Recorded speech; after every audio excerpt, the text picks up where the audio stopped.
Hill Gaming, where I share my passion wide world. In this live stream, I'll be viewing the tragedy.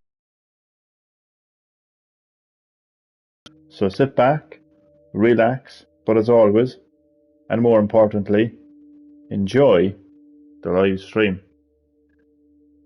So, included with the digital of Resident Evil Village is the Tragedy of Ethan Winters concept art. It's concept art from Resident Evil 7 and Village. And hello to my first and lovely viewer. Welcome back to Green Hill Gaming. Hope you're doing well. Hope your day has went well. And I hope you enjoyed my live stream where I will be viewing the Tragedy of Ethan Winters concept art. I already viewed this, but I thought it would be nice to live stream it so all of you lovely people can view it. It's really interesting because you get to see very early stages of both Resident Evil 7 and Village, so you get to see characters that never made it to the final game, history behind the environments, and yeah, you just really get to go behind the scenes. Horizon only runs at 30 FPS. Put it in the trash. Thank you. PC Master Race, elbow cup. Thank you, Chad Middleton, for giving me a heart attack there. I forgot that I had the volume on my headset turned fully up, so yeah, my slow-mo computer voice gave me a heart attack there. Chad Middleton, welcome back to Green Hill Gaming. Hope you're keeping well. Hope your day has went well. And hope you're enjoying my live stream where I'll be viewing the Tragedy of Ethan Winters concept art. Let me just address your comment. The PC Master Race. Well, what would you expect from the PC Master Race? Just a typical comment from a typical member of the PC Master Race. You know, a lot of people get way too caught up with frames per second. A game doesn't need to be 60 frames per second to be a good, fun, enjoyable game. That's my take on it. So 30 frames, 60 frames, 120 frames, it doesn't matter. So Chad, hope you're keeping well.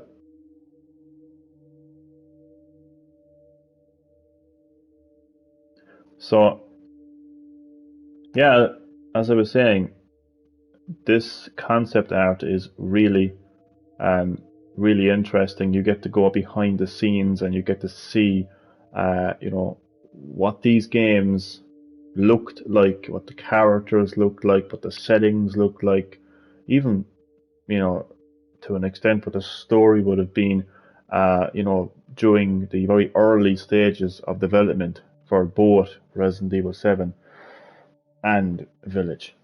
So without further ado, let the Tragedy of Ethan Winters begin through some amazing concept art. So there's a total of 120 pieces of concept art. So this is the very first piece of concept art. It is from Resident Evil 7. So the concept art is divided into two parts. Alien the first part, concept art, elbow cup. Alien concept art. Chad, have you become I was going to say, have you become an alien? But how do you become an alien? Chad, you have been obsessed with aliens in these last couple of weeks. Have you become a member of the X-Files?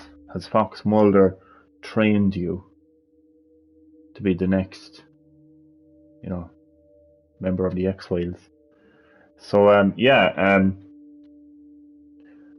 concept art is divided into two parts. The first part is obviously Resident Evil 7. The second half is Resident Evil Village. So this first piece of concept art is from Resident Evil 7. So I will start off each piece of concept art by reading the from a member of the development community, particularly the art director. So this is a comment from the art director. So Resident Evil 7 character designs included some character models that were different or didn't even appear in the final version of the game, such as the dog. Chris was originally going to be early middle aged.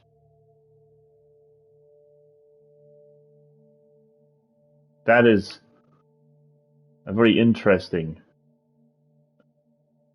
fact right there. So let me zoom into aged Chris Redfield. This is what Chris Redfield could have looked like in the final version of Resident Evil 7. Thankfully, Capcom did not go with that design, because I don't know how I would feel if Chris Redfield looked like this, to be honest with you. But it is very interesting nonetheless. So I just wanted to focus on Chris Redfield to start with, but I'll now go through. Hold on a second. Oh, it's okay. I was looking at the live stream on my phone, and it looked like the text boxes were like blanked out, but thankfully they're not. It's just the brightness on my phone is turned down. So we'll start off with Peter. I forget his surname, but he is a member of a paranormal investigation. Zombie old lady in the wheelchair. Yeah, we will get to her. We will get to her now in just a moment. So yeah, Peter was a member of a paranormal investigation team. They were investigating the Dulvey house because it was apparently haunted. As we all know, it was down to the Baker family being infected by the mold. So this is what Peter would have looked like. I'll be honest with you, I didn't take too much notice of Peter and his paranormal investigation team, but he doesn't look drastically different. I recall he looked a little bit older, maybe. Sorry, Peter. I think Peter Faber. He's actually they actually got his name from I think he's actually the director of Resident Evil 7 and Village, or else he's the producer. Peter Fabriaba. You know me now when it comes to pronouncing names. But yeah, nothing too exciting there, but I think he does look slightly different to his final design. I don't think there was a manual, as far as I am aware. I think you played as Clancy when you were playing through the section where Peter and his paranormal investigation team were exploring the Dulvey house. I think you were Clancy, and Clancy was a cameraman. Interesting enough, there is no Clancy, which is interesting. So maybe Manuel got changed into Clancy, because if he's holding the camera, I presume he's the camera guy. So originally Manuel looks like a YouTube paranormal investigator. You know, like something you see like in Slapped Ham or something. You know, he looks like a 90s kid with that reverse baseball cap and the shorts. They've Andre. Yeah, Andre was in was in the game. He was in Resident Evil 7, but I don't think he looked like that. He looks a lot happier there. So yeah, that's the paranormal investigator team. That's what they would have looked like. But the designs. Now moving on to an interesting look for Mia, particularly because it looks like she has hairy legs and arms. But that's obviously because of the fact that they're like little sketches. But they do look like hairs, don't they? On her legs and arms. Mia looks a lot more scruffier. And her clothing obviously is different. But yeah, she just looks a lot more scruffier in this design. And then Ethan himself. No, you don't really. She's a werewolf. Yeah, Chad. She is about to transform into a werewolf. Chad, I already explained there is no werewolves in Resident Evil 7.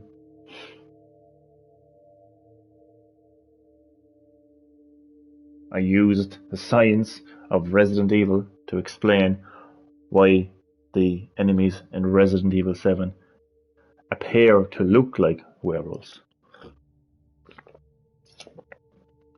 It's because of failed Cadeau experiments. When the Cadeau fails to transform a host, then they will become a lichen. So basically very animalistic creatures similar to werewolves. And then the giant, like werewolf type creatures you see in the game that resemble werewolves more than lichens, that they are explained with injecting wolf blood directly into the spine of a Cadeau infected person. So, no werewolves.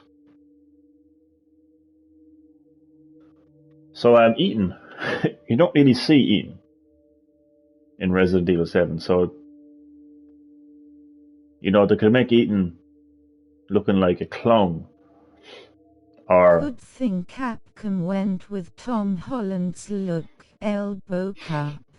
Chad, you're obsessed with Tom Holland and Aliens? Honestly.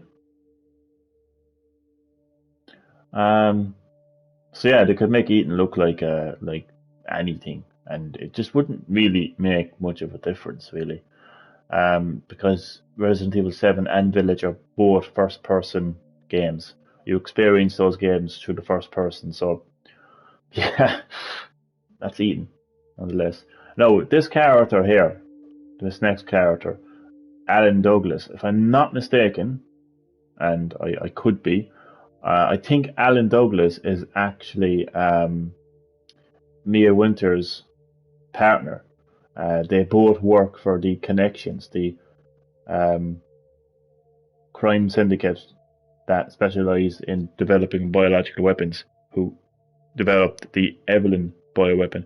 Mia Winters was I think both Mia Winters and Alan Douglas were handlers of Evelyn. They were basically her caretaker, and they were responsible for transporting Evelyn to the Connections American base. So my memory of Alan Douglas is of a lot more slim male, and I would say a bit younger. This guy is pretty obese, pretty laid back by the looks of it. So it's an interesting design there. Yeah, it's really interesting to look through this concept art because, a video game changes a lot during its development. Some characters don't even make it into the game. The characters that do make it into the game go through drastic redesigns. So I like this. It appears that Dave Anderson, the cop that shows up at the Dulvey estate, he didn't change one bit. But he might have come with a dog. I don't know if the dog is his or if the dog is just a family pet or not. But there definitely wasn't any dog in Resident Evil 7 that I can remember.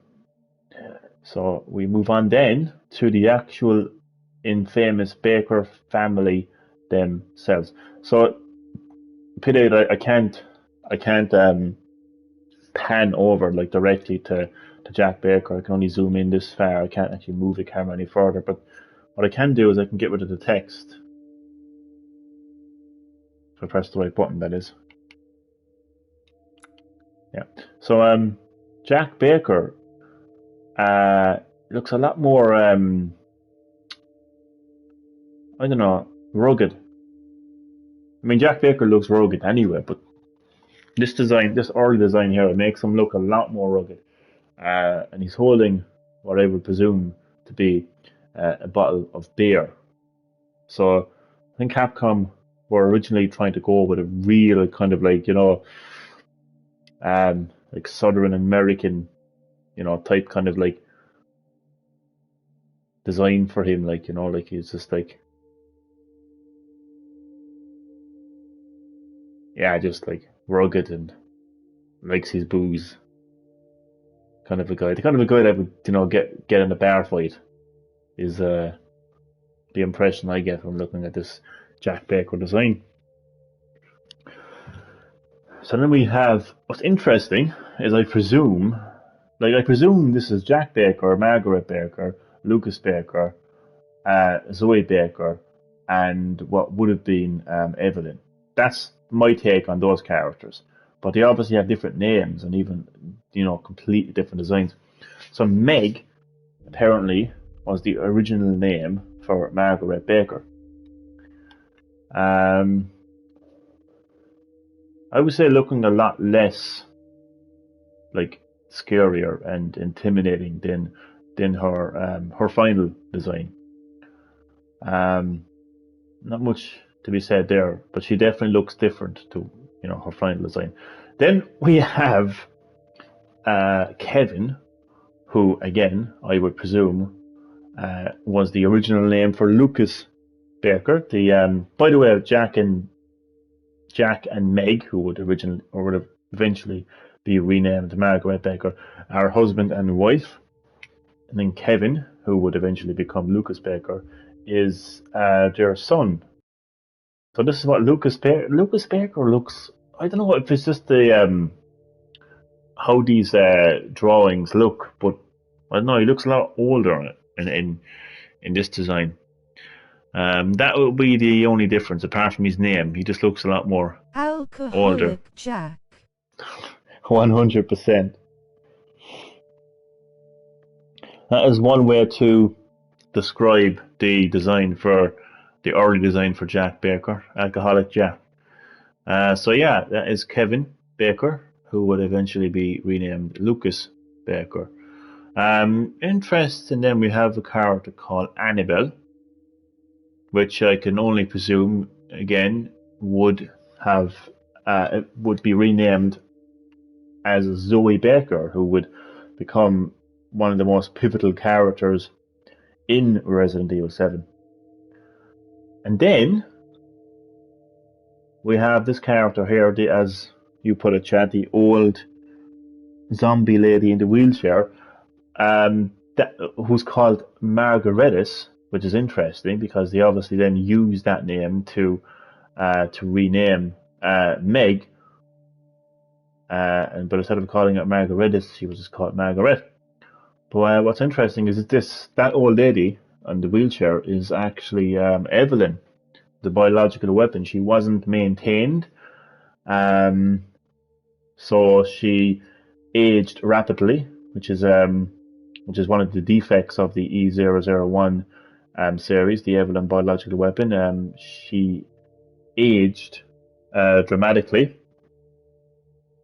because she wasn't. Solid Snake Chris. Solid Snake Chris. Yeah, there is well more Big Boss than Solid Snake, really. I would. Yeah, you're right there. He does look a bit like a Snake, Big Boss Snake, though. I would say. I know you could say Old Snake, but I don't know. He looks more like Big Boss to me anyway. Yeah, interesting. Then we have the molded. I'll be honest with you, right? And again, these are just rough sketches, like rough drawings of the characters and enemies in the game. So they obviously would have looked a lot more detailed than that. Now, I swear to God, I really like this design here for the molded. That's what the molded would have looked like in the final version of the game. That would have terrified me. Just the whole wide open mouth, just and the way the eyes look, that would have terrified the hell out of me. And the rest of the body is like humanoid. I thought there was something about the molded in Resident Evil 7. They were scary, but I don't know. I would have preferred a more kind of like humanoid creature coming towards me. And with a face like that coming towards me, I would have shat myself. So yeah, I definitely prefer the original design for the molded. And then we have the star of the game, Evelyn, the biological weapon created by the connections. So she is a biological weapon. She's basically half human, Like Scream. yeah, a bit like Scream, a bit like Scream. The more I look at it now, yeah, it looks like somebody with a Scream mask, doesn't it? So actually, Evelyn is more human. I was going to say she's half human and half like fungus, but basically, just to give you a quick rundown on the Evelyn biological weapon, Evelyn was created by injecting the genome of what's called a neuromycete, which is a very advanced fungus, into a stage 5, I think, either stage 4 or stage 5 human embryo, then given birth to a child. But it's made to look like a 10-year-old girl, and that is Evelyn, and she has the ability to infect hosts with the mutamycete, this fungus, and once infected, then the hosts would be completely under the control of Evelyn. Evelyn will be able to get the hosts to, to do anything she wanted them to do. So one of the most advanced biological weapons in the Resident Evil series. So that's what Evelyn would have looked like. I don't know what she's holding, to be honest with you. It looks like some sort of a strange looking dummy, or like giant teddy bear. It's hard to say really. So that is the first piece of concept art, early concept art from Resident Evil 7. So you can see characters that never even made it to the game, like a dog. Where's the tall vampire lady, elbow cup? The tall vampire lady. She is not here, and thankfully she is not. Can I just say that Lady Dimitrescu is the most overrated Resident Evil character in the entire series. Honestly. Like, she is the first of the 4 lords you encounter in Village. She is the first to die.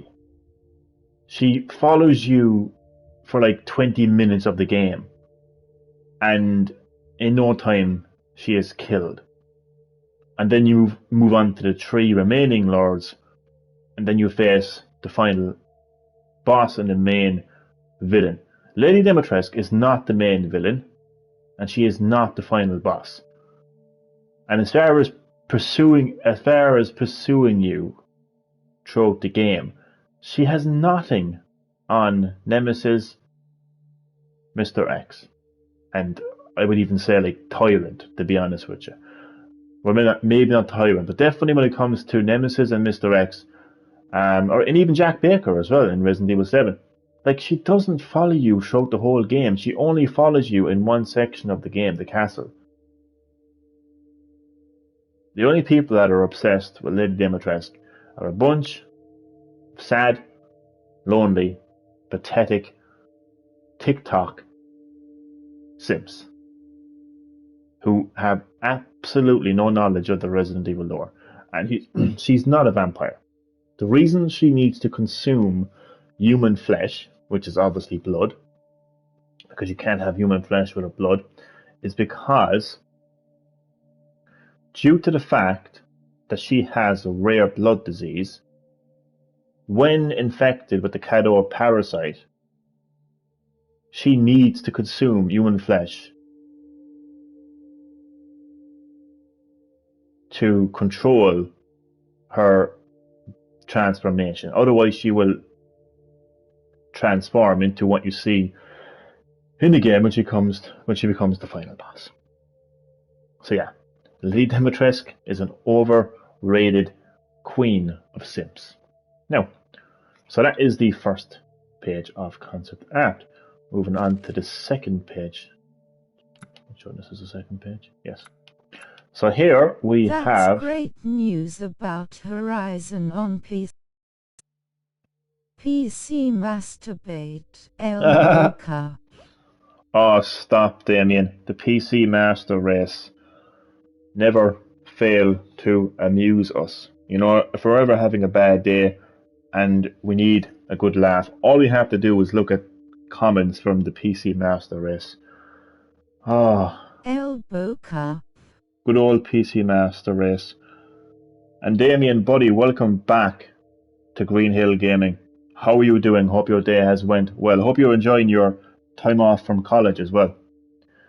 And I hope you enjoy my live stream where I am viewing the tragedy of Ethan Winters concept art, where you get to see some very early concept art from both Resident Evil 7 and Village. So the concept art is divided into two parts. The first part is Resident Evil 7, the second part is Resident Evil Village. So here we see Ethan Winters and his wife Mia Winters, but I'll start off, like always, with the comment from the art director. And this is really interesting. I'm going to zoom out here a little bit here now, not too much though. Initial rough drafts of Ethan and Mia when they were not going to be married, but strangers. Ethan was an investigator and Mia was a missing person. So not only do you get to see characters like Ethan Winters and Mia Winters, you know, not only do you get to see their early designs, which would change in the final version of the game, but you also get to see an insight into what the original story was going to be. So yeah, Ethan Winters was originally supposed to be an investigator looking for a missing person, which was Mia, who had no connection to Ethan. I think that's fascinating, to be honest with you. Far Cry 6 coming to Switch Pro. Thinking face. Do you know what? Super Nintendo Switch. Damien, I actually thought that was Chad there for a second, because it's been a while since Chad came out with a "why isn't this game on Switch" kind of a comment. So And Knuckles. I actually thought that was actually going to be a Chad's comment there for a second. Knuckles. What about Knuckles? Where does Knuckles come into this conversation, Chad? Far Cry 6 coming to the Switch Pro. Are you being serious, or possibly? I mean, if the Switch Pro, or whatever they decide to call it, I like your name, Super Nintendo Switch. I think that sounds fantastic. I think that sounds really appropriate, actually, the Super Nintendo Switch. If it's a reasonably powerful system and they if Nintendo boost. No, but it's possible if Switch 4K is real. Yeah, that's what I was actually saying there. If Nintendo give the Switch Pro, or whatever it's going to be called, a significant boost in specs, then it's definitely possible. I mean, it will definitely still look like, it would still barely look like the PS4 version of Far Cry 6. Like, let's be honest about it. Like, even if Far Cry 6 did come to a Switch Pro, the game would still barely look like the PS4 version, to be honest. But it's definitely possible. Yeah, it's definitely possible if Nintendo do decide to go down the road of beefing up its specs. Remember when the rumors started and I said, Super Nintendo Switch elbow cup? I do. If Nintendo decide to go with the Super Nintendo Switch, then Nintendo owe you some moolah. It'll have a camera from 2012 on the back elbow cup. I am about to. Chad, it'll have the return of the Game Boy camera. That'll be its biggest feature. How did you get that TM? Where did you come across that TM, Damien? I love that. Yeah, trademarked. No, you should claim trademark if Nintendo go with Super Nintendo Switch. They might have the Super Nintendo trademark, but you came out with Super Nintendo Switch. But yeah, you definitely call that. But I will say, the rumors of the Nintendo Switch Pro, surprisingly, dates back to 2017, the year when the Switch launched. There was a rumor from Bloomberg that there was going to be 2 new models of the Nintendo Switch released. I think they were saying the following year. Eventually, the first of those 2 models would be released, the Switch Lite, and then they were still talking about the Switch Pro. I've been hearing about Boomerberg, yeah. I've been hearing about these rumors of a Switch Pro for so long now. I will believe it when Nintendo announce it. That's all I'm going to say about the Switch Pro. So this is an interesting take on Eaton and Mia Winters. It just popped up where it usually shows autocorrects, and it showed when I typed in trademark. Nice. I like it though. It looks really official, doesn't it? You should actually type in Super Nintendo Switch and put in TM after it, and it will really be official then, that'll be your name, and you trademarked the name Super Nintendo Switch. So yeah, originally Mia and Eaton Winters were complete strangers. Eaton Winters was an investigator looking for the missing Mia Winters, who had no connection to Eaton. So I like that, and I really like this design here of Eaton Winters. He looks like a real investigator type guy, like private investigator, with the suit and everything, and the fucking the buttons. Look at that one elbow cup. You've got the TM, and so it's trademarked and registered. Man, Nintendo can't touch you. You should literally type in right now. We should type in I, Damien Sewell, own Super Nintendo Switch, and then put in the TM and the R after it, and Nintendo can't touch you. I honestly think though, and this is all I'm going to say about the Nintendo Switch Pro until Nintendo officially announce it. I actually think they're going to just go with the new Nintendo Switch. They've done it with the 3DS. I can't see why they wouldn't do it again. You're going to get people that will call it a shit name, but let's face it, if they can have a system called the Switch Lite, when you can't actually switch between the TV and handheld, then they will go with anything. So yeah, I wouldn't be at all surprised if they called it a new Nintendo Switch. But look at this, Ethan Winters as an investigator. He looks so determined as well. Like, I really would have liked this design. Do you know, if they didn't go with first person and they went with the traditional third person, like over the shoulder, I would have loved to have been playing as a character like that. That is a real determined character. It's like a next generation Chris Redfield. You know, this guy is showing up to the Dulvey estate, you know, as an investigator to find out what the hell went on in that house and to look for the missing Mia Winters. Yeah, so I really like that design there for Ethan Winters. And this is like another sketch of Ethan Winters. He looks a lot more rugged there. He's got a full-on beard, he's got the beanie, very concerned-looking face. And on the phone then he's obviously got an image of Mia Winters, which is the missing person that she is investigating. There's another up-close design of an early design for Mia Winters. Hobo Ethan, Elbow. Hobo Ethan. Super Nintendo Switch. Boom. It's yours now, Damien. You now own the trademark, the registered trademark. It's certainly mine. It's 100% yours. There's the proof. There's the proof. Now I should even screenshot I ain't paying shit, Elbow. Midlife crisis Mia. Midlife crisis Mia.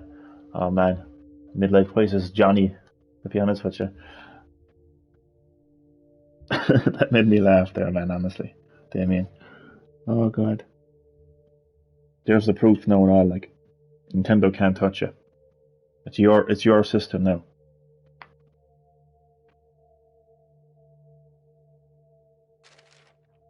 So here we have an early concept art for the infamous Baker family. And as always, I am going. Oh, the dog was actually, I forgot that the dog was actually originally meant to be a part of the Baker family. I actually heard about that. So I'm going to start off by reading a comment from the art director. So this is a family photo of the Bakers. When this picture was planned, the old woman and young girl were separate characters. That's really interesting because in the final version of Resident Evil 7, the old lady on the was she in a wheelchair or a rocking chair? Nonetheless, the old lady and Evelyn were one. The old lady was actually Evelyn, and when Evelyn eventually infected Ethan Winters, when Ethan Winters was looking at Evelyn as a young girl, that was just an hallucination. Like, Evelyn was actually the old lady. She wasn't maintained, so she aged rapidly. But the original design was to actually have... Will Rayman and or Splinter Cell get assured Ubisoft forward E3? I would love to see the return of Rayman, to be honest with you. That is a really fun platformer. Splinter Cell, it would be nice to see a return to that series as well. I don't know why so many people had an issue with Splinter Cell Blacklist, I think it was called. The one thing I never liked about the original Splinter Cell games was the fact that you were forced to use stealth. So whenever I was playing the original Splinter Cell and I was on a mission and I was detected, I was discovered, mission failed. I mean, let's be honest. If I was Sam Fisher and I was on a mission and I was discovered and I had a gun in my hand, okay, boom, I'll shoot you and continue on with my mission. But no, in the game, it's mission failed. I actually hate the fact that you were forced to do stealth. So what I liked about Blacklist was you had the freedom as the player to go about it however you wanted to. So you could go full guns blazing, you could do stealth, you could even use... I know you're not forced in MGS5, but you couldn't complete the game running and gunning elbow cup. Oh, you definitely couldn't. It would be a real challenge to complete Metal Gear Solid 5 by running and gunning, that's for sure. That's for sure. No, but I really liked Blacklist because it gave it a choice, and you even got scored for what choice you went with, and it would actually give you abilities and everything. It's been a while since I played Blacklist, but there was all different kind of options you could go with. I think you could even go with melee as well. So for whatever reason, the fans didn't like it. And you know what's funny is Ubisoft have come out recently and said there's never going to be a stealth Assassin's Creed game anymore. Like they've decided to move away from stealth now in the Assassin's Creed series, even though I would say the definition of an assassin is to be stealthy. That's just my view on what an assassin is.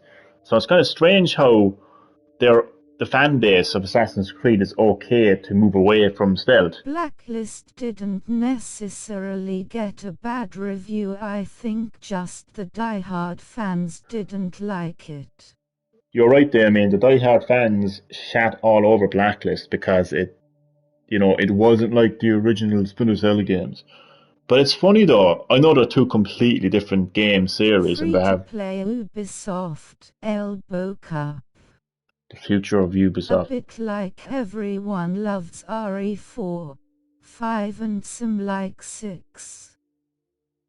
But you don't, Baek.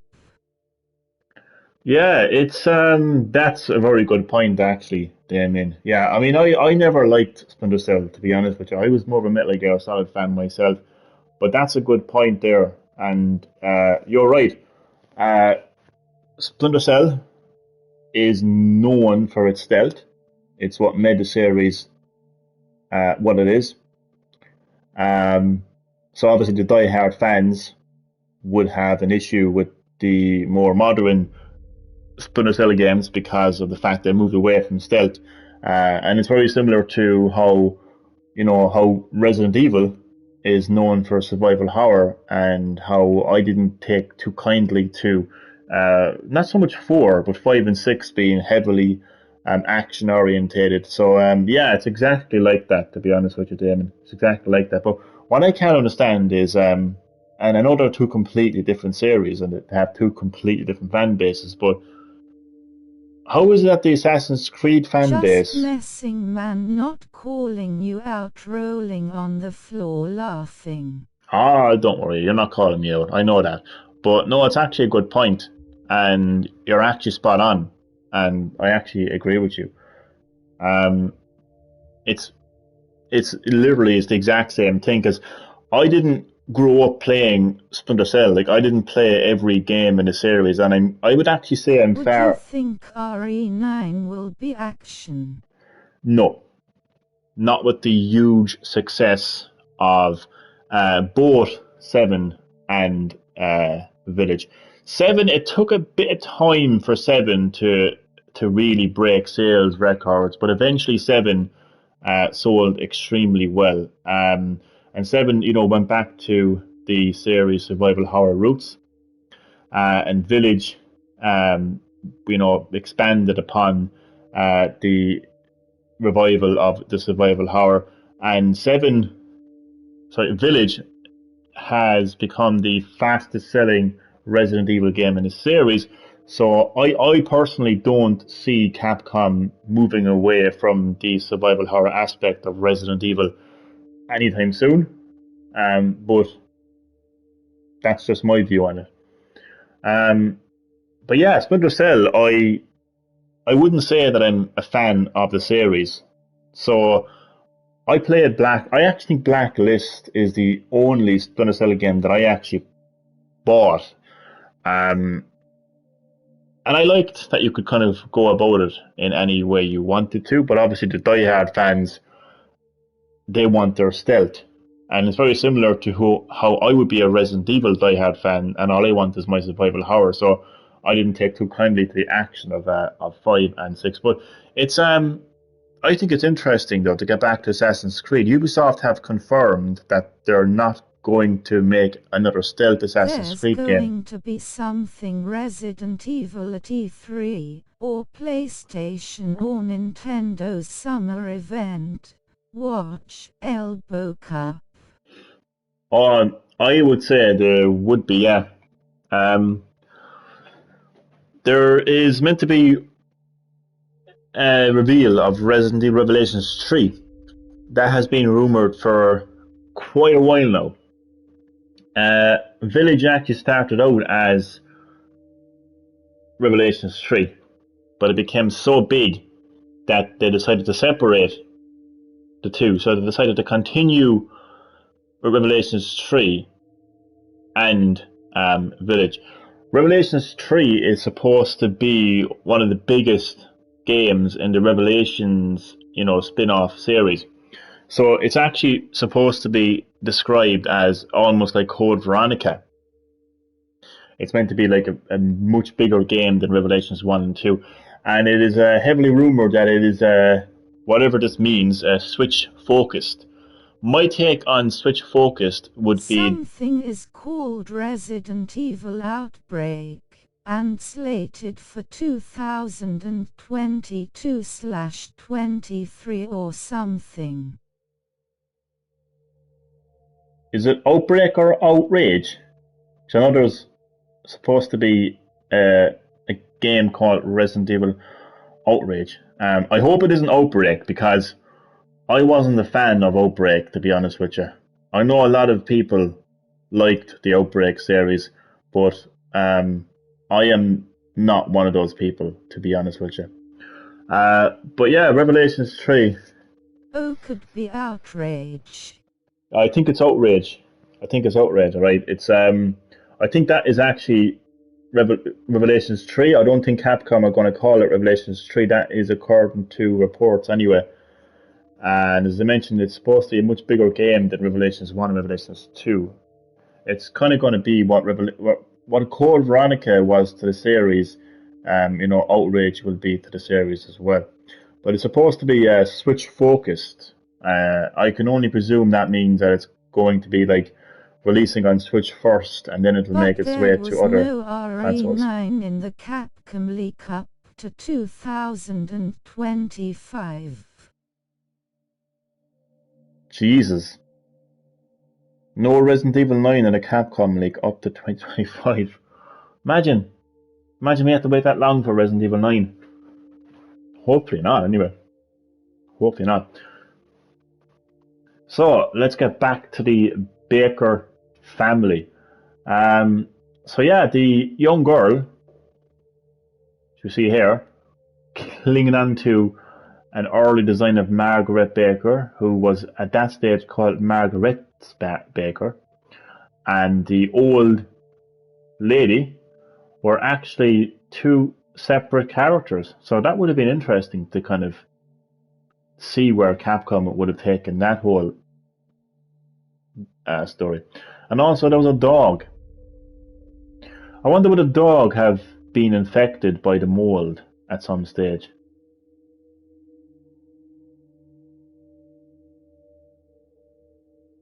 Jack Baker looks like Jack Baker there, to be honest with you. Lucas Baker. There's about 3 or 4 RE games there, so unless it's not numbered in the leak. Oh yeah, that's actually true. That's a good point. There, Damien, I had completely forgot the fact that Capcom have moved away from like numbering the mainline Resident Evil series. Like even Resident Evil 7 was called Resident Evil Biohazard, and Resident Evil 8 then is obviously like Resident Evil Village. So that's actually what they're probably going to do. They'll probably just have, like Resident Evil. Oh, that makes sense, so. Yeah, definitely. I actually had forgotten about that. So the ninth entry into the mainline Resident Evil series will just be called something. Like a lot of people have been kind of like using the kind of they've been using the name Phoenix. Like they've been calling it like Resident Evil Phoenix, where it'll be like IX, in the Phoenix, and it'll represent 9. I actually have a theory on what Outrage will actually become. Not sure if this is going to be the Revelations 3 game, or if it'll just be a completely like standalone Resident Evil game. But I think it's going to be set between 7 and Village, a bit like what Revelations has always been like. Because Revelations 1 was set between 4 and 5, and Revelations 2 was set before 5 and 6. So I think naturally, like Revelations 3, or whatever they decide to call it, whether it's Outrage or not, it will be set between 7 and Village. And I think it'll be about... Outrage will be about Spencer's Nazi origins. Definitely, Chad. Definitely, Chad. And I heard that you're going to be playing the part of Adolf Hitler. Looking forward to that. I think it'll tell the story of the Baker incident cover-up involving the BSAA and how they covered up the whole thing. And, you know, they sealed off the area and they were feeding fake news to the media, and they were involved in a complete cover-up. Sonic Team Game. You excited, Elbow Cup? For the game. The one that's coming out in 2022.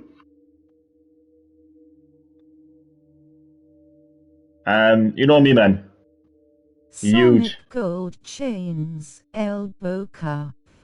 Yeah, those Sonic Gold chains going around looking like a right hip-hop Sonic fan.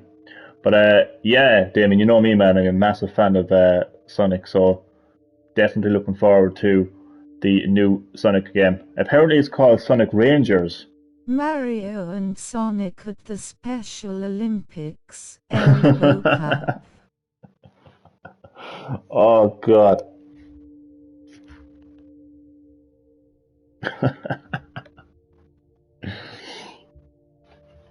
Imagine. Well, they should. You know.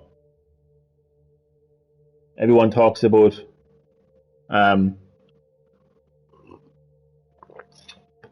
diversity and inclusion and all that.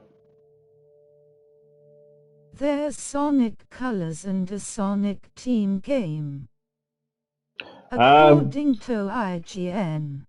Sonic, what that is Sonic Team are actually the developers of Sonic. They call themselves the Sonic Team. So they're actually just the developers of the game. That actually isn't the name of the game. I think Sega have accidentally leaked the name of the next Sonic game. I think it's actually... that's embarrassing. No, it's fine, man. Rolling on the floor laughing. So you wouldn't know much about Sonic, to be fair, no, like, so no need to be embarrassed. No need to be embarrassed. And it does pop up like on the trailer. The first thing you see is Sonic Team, so it's an easy mistake to make there. But yeah, I'm looking forward to it. I'll be honest, I would have preferred if it had been Sonic Mania 2, because I personally don't see a point in continuing with the 3D Sonic series. Not with the huge success, the critical success, just fan reaction to Sonic Mania. It just would have made sense to make Sonic Mania 2, to be honest with you. But I'm a huge Sonic fan. I grew up playing it. It's the first video game I ever played. So bring on the next Sonic, I would say. But just to get back to Outrage there for a minute. It's Mighty Duck. Welcome back to Green Hill Gaming. Mighty Duck, how are you? I was going to say, how have you been doing? But I kind of mixed. Sonic Mania 2 was rumored before the event. What is the leaked title you were saying? I really do hope that Sonic Mania 2 gets announced at some stage, to be honest with you, because I much prefer the 2D Sonic games than the 3D Sonic games. Duck? But the leaked name, I don't know if it's leaked. Apparently Sega themselves mentioned Sonic Rangers in a press event or something like that. How So, you Damien man? so apparently, yeah. But yeah, Mighty Duck, how are you doing? Hope you're keeping well, and I hope you enjoy my live stream where I am viewing the tragedy of Ethan Winters concept art, where you get to see an early, Not too bad man, thanks you. you get to see early designs Hello Duck. of characters and environments of Resident Evil 7 and Village, but you also get to see kind of like how the story was originally meant to be told. So it's interesting stuff. But yeah, Mighty Duck, great to have you back on the live stream, and I hope you're keeping well. But I think that Resident Evil Outrage will tell the story where the What's going on with BSAA. the voice? Oh, my computer voice. Yeah, she has a bit of a drink problem, Far. to be honest with you, and you know she's had a bit too many there, like, and you know, don't take too much notice of my computer voice. Just don't annoy her because she might get a bit angry. No, I originally made my computer voice fast, and then I decided to slow it down, and I thought it was quite funny, so I left it there. But it can get kind of annoying after a while. Proper crackhead voice. 100% pure Knockney voice Bring by. back the posh one face with tears of joy. I will in the next live stream. I'll bring back the posh one. Bring back the posh one. So yeah, that's an early design of the Baker family. What I find interesting about this is the fact that Evelyn and the old lady were originally meant to be two separate characters. So I find that interesting. And also a nice doggy was supposed to be part of the Baker family. So next up we have, I'll start by reading the art director's comment. So this is an initial rough draft of the Baker family, included a wide range of bizarre characters. So the Baker family was originally supposed to be a much, much bigger family. I also want to point out that I think it was either the director or producer of Resident Evil Village, but they said that they were heavily inspired by a classic, like, American horror slashers. I think one of them was actually the Texas Chainsaw Massacre. So you can see a lot of influences there from that movie, from that horror. Are So they related to the Addams family? I don't think that's canon, Mighty Duck, but it could be a fan theory. Who knows? But just in case it happens, I want to go back to Outrage for a minute, Resident Evil Outrage, if it is called Outrage. Basically, the Resident Evil Revelations 3, or however they go about it and however they call it, I think it's going to tell the cover-up story. Texas Chainsaw Massacre, rolling on the floor, laughing, rolling on the floor, laughing. Ah, stop, man. You know me now when it comes to pronouncing stuff, man. Whether it's Resident Evil Apocalypse or whether it's Strategico, oh, there's always a word that I desperately fail to pronounce. That's why I spent Massacre by Part 2. Massacre by Part 2 by Blockheaded Knockney by. But yeah, there's a reason why I spent my early fucking, well, not my entire childhood, but a couple of years in fucking speech therapy. Oh, God. So, what's interesting is there was originally meant to be a servant of the Baker family. And holy hell, a character called Forder. Now, that's really, this concept art must have been an extremely early design for the Baker family, because I would presume Father would have been, you know, Jack Baker. So Jack Baker is looking like a real brute, like, you know, really like something you would actually see in the Texas Chainsaw Massacre. I don't know what he's actually holding there, to be honest with you. I mean, it looks like he's holding a bat with like spikes attached to it, but then it looks like he's holding some sort of like tank in his other hand. So And then you have the son and his dog, like Lucas Baker and his dog. It looks like he's holding a sniper rifle or some type of rifle. Then we have the daughter. Flamethrower. I was thinking that. I was thinking a flamethrower myself. But why is it like it looks different? Like what he's holding in his left hand. The daughter. You know what? The early art is still freaky looking. It really is. It really is. Like I'll actually go back and show you there, Mighty Duck. And I'll go right back to this then. Here is an early design for the molded. What do you think of Far Cry 6, Mighty Duck? Yeah, Mighty Duck is a big fan of the Far Cry series, so it'll be interesting to hear Mighty Duck's take on the latest entry in the series. I just want to say, by the way, I love it. I am already hooked on the story. And I think the gameplay looks really fun. A gun that shoots out CDs while playing the Macarena, whatever the hell it's called, music. Didn't look at 6 yet, man, to be honest. I've played 2 upwards, haven't played the first. Blasphemy, Mighty Duck. Blasphemy. You must watch the trailer right now. I've only played 5 properly. Like, that's the only Far Cry game that I played properly. I mean, I played New Dawn for a bit, but First was rock hard. Yeah, I heard that right. The original was meant to be the hardest. But look at the molded here. Look at the original design for the molded.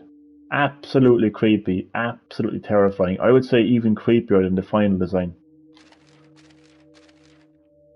So, the daughter then, not too sure if that would have been Zoe, but that's one freaky looking daughter, put it that way. And then you have Mother, which looks like she's deteriorating, looks like she's fading away. And then you have Grandmam, and a mysterious like character. Michael Myers a bit in the black. Yeah. Grandmam then, and a mysterious character changed to a bed, which you see more of here. Now this, I'm kind of glad they didn't decide to do this. I don't know if it's because it's an early sketch, an early concept art, like a drawing, but that just would have looked really, I don't want to say bizarre because Resident Evil is bizarre, but I just don't know how I would have felt going into a room with a character with a fucking giant head. Like, I don't know, but it looks like it's helping Ethan. It's giving Ethan some kind of a item. I don't know if it's some sort of a device or some sort of a cure, but it definitely appears that it would have been helping Ethan. And then we've got another shot at the servant, which I also want to point out, the servant, as well as this weird creature in the bed, they never actually made it to the final version of the game, along with, Grandmam would have become the old lady, Mother would have been Margaret, daughter would have been Zoe. This art is insane. It really is, yeah, and it's eye-opening as well, like, so, and here we have what would have been Jack Baker. Now, Jack Baker looks a little bit different down here than what he does up here, because he is the father. Obviously, Jack Baker is the father. Now, this is really, like, horrific. Like, Jack Baker carrying a decapitated head. Like, there was nothing like that shown in the final version of Resident Evil 7. I would have quite liked that. Like, it was really like old school horror. That would have been terrifying, you know. So a completely different take on Jack Baker. And then this would have obviously been Margaret Baker. You can see she has insects coming out of her mouth. So they didn't change that, thankfully, because that's one of the most creepiest parts of the game, is when Margaret Baker secretes all these insects out of her mouth. And then we have Lucas Baker, and I kind of like this design with Lucas Baker. You know, the whole kind of hoodie, you know, the knife, and he had originally had a dog with him. So again, it's just fascinating to be able to see these early Shaggy and designs. Scooby, elbow cup. Shaggy and Scooby. Scooby-Doo After Hours. Elbow cup. That's a good one, actually. And then we have these characters here. I'm not quite sure if this character was originally meant to be Zoe Baker or Mia Winters, but it's some kind of a female with a dress with a knife, and looks like she's shackled. Now I wonder if she's shackled, then did she eventually become this character here? Because look, this character's shackled to a bed as well. And then we've got these two twins, taken straight like something you'd see out of like a Stephen King horror. So a very early take on the Baker family.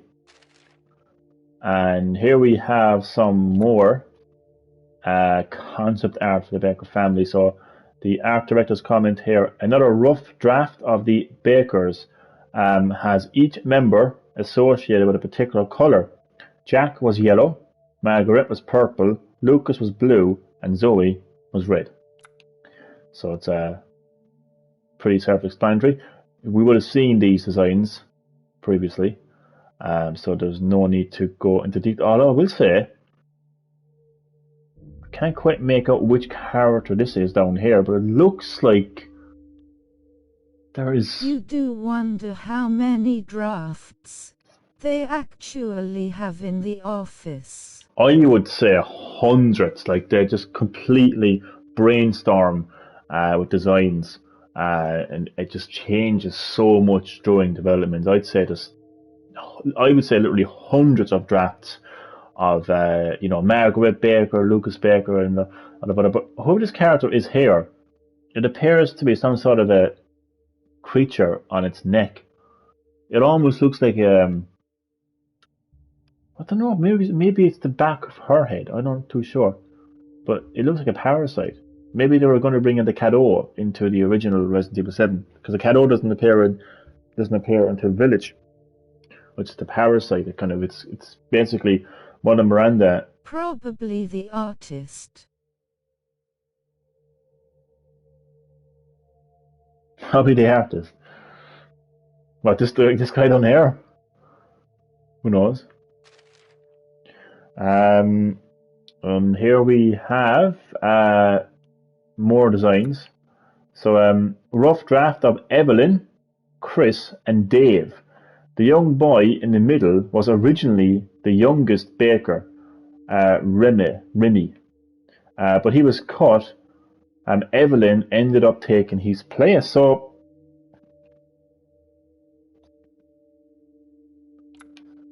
again, not only do you get to see early designs of the characters in 7, but you get to see characters that never made it to the game, and characters that were even replaced. So this would have been originally Evelyn. It would have been a young boy.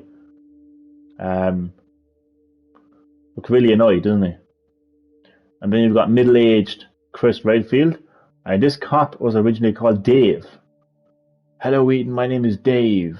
I'm here to save you. Like, imagine his name is Dave. Hi, I'm Dave. I don't know.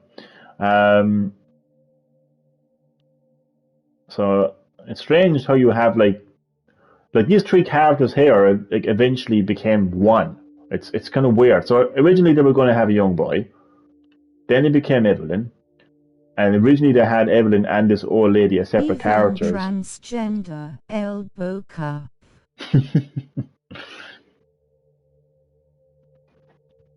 Yeah, that's it.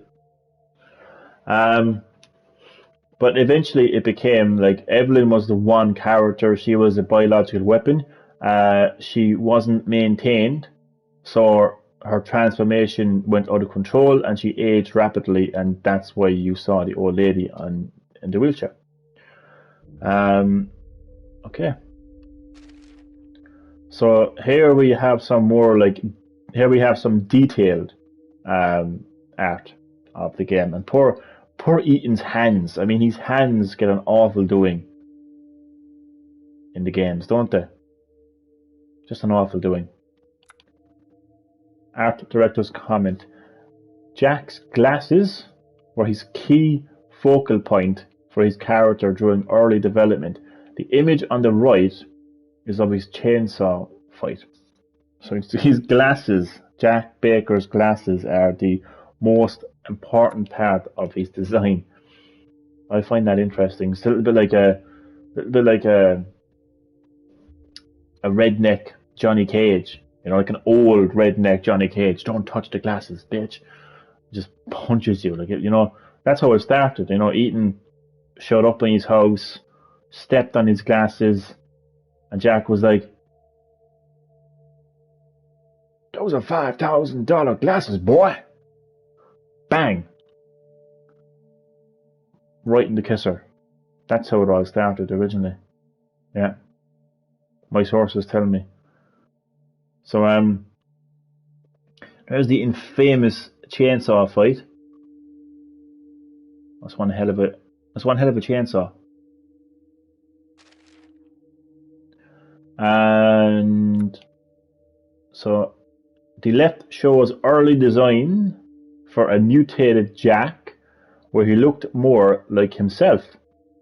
But this was later changed so the player could easily identify his weak points. I like the fact they made that change, you know, because what's interesting there is, like, they incorporated the gameplay experience into the design. So when they were designing this character, they thought about the player. They thought about the player fighting this boss. So, you know, that's why a lot of games become crap games, because they don't take that into consideration. They're like, oh, we're going to create this amazing boss and it's going to look fantastic. But when it actually comes down to it and the player is actually playing it, they're like, oh, how the fuck do I take this enemy out? What the hell do I do? You know, so I like the fact that they eventually redesigned Jack Baker to, you know, put his weak spots, you know, in a visible place. The picture on the right is a design for Mia's colleague Alan. So at the start, you would have seen a much fatter version of Alan. I think he looks a bit like Ricky Gervais, to be honest. Yeah, I think he's got a Ricky Gervais look to him. You know, he just shows up to Mia. All right. So what's happening here? But yeah, that's my Ricky Gervais impression. Terrible, I know. So Jack Baker looks like a dinosaur there. I don't know. I like how they have the shows up and shits on Hollywood, elbow cup. Yeah, just shows up and shits on Hollywood. I like the scale there, like, you know, what Ethan Winters looks like compared to this mutated form of Jack Baker, and the Mia Winters colleague. He, just like Mia, was responsible for handling Evelyn, the biological weapon, but particularly transporting her to the Connection's American base.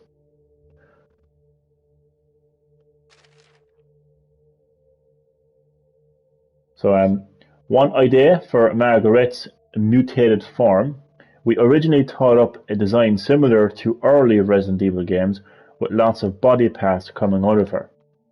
But we ended up going for a new and refreshing design. And it's nice to hear comments like that, new and refreshing. That's how you keep a series going for, you know, 30 odd years. Or sorry, 25, is it 25? Yeah, 25 years. Sometimes that new and refreshing could mean crush punching boulders. But sometimes that could mean Chris punching boulders. But other times it means like making a good Resident Evil game. So yeah, I think Margaret Baker is one of the most exciting boss battles in the entire Resident Evil series. To be honest with you, it's just grotesque, like you know. I mean, look at this. God, tentacles and all coming out of her fucking abdomen, coming out of her. Yeah, I won't say it.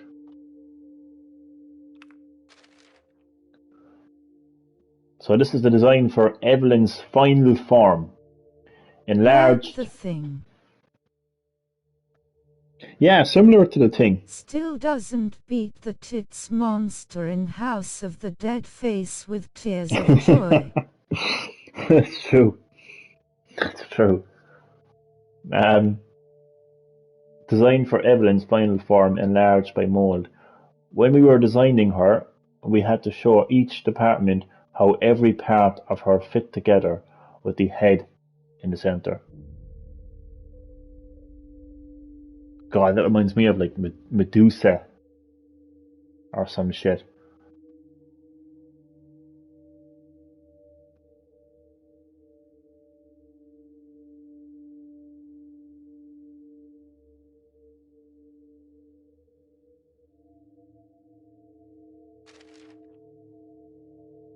So these are rough drafts of Evelyn's final form.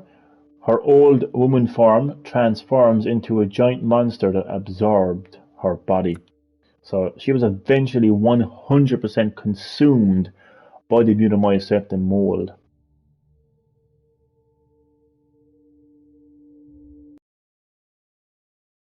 So this is the storyboard of it all happening, her transforming.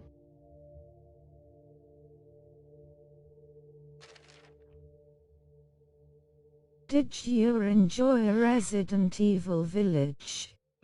I sure did. I was mind blown by the game. I'm not sure if you have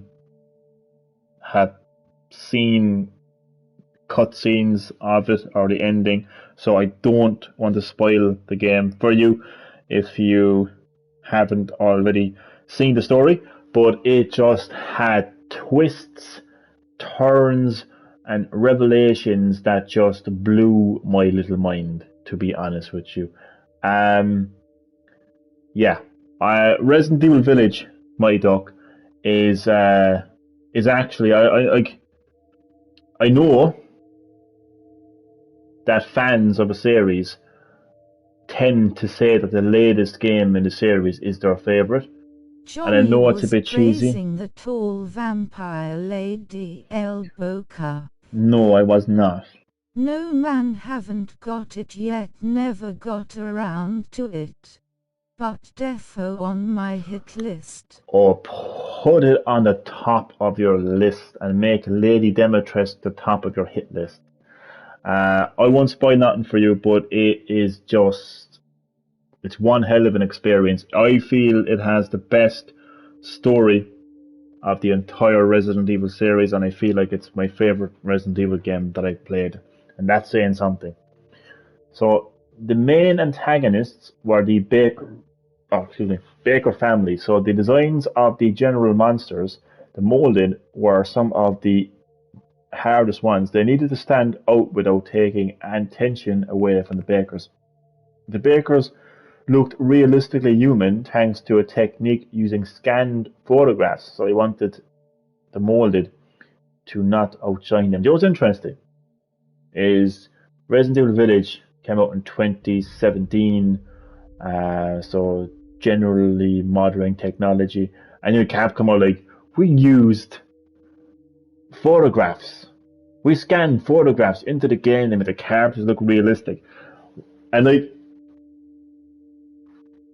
it's funny because the original Mortal Kombat that released like in the arcades in the 90s, made by a team of like what was it, like 4 people, like Ed Boon and a couple of the lads, and they actually used real people in that game, real actors in that game. So yeah, Capcom, you're a bit late to the party. You're a bit late to the party. Um, So this is what the molded looked like. Now, to be honest with you, the one in the middle I like the most because it looks.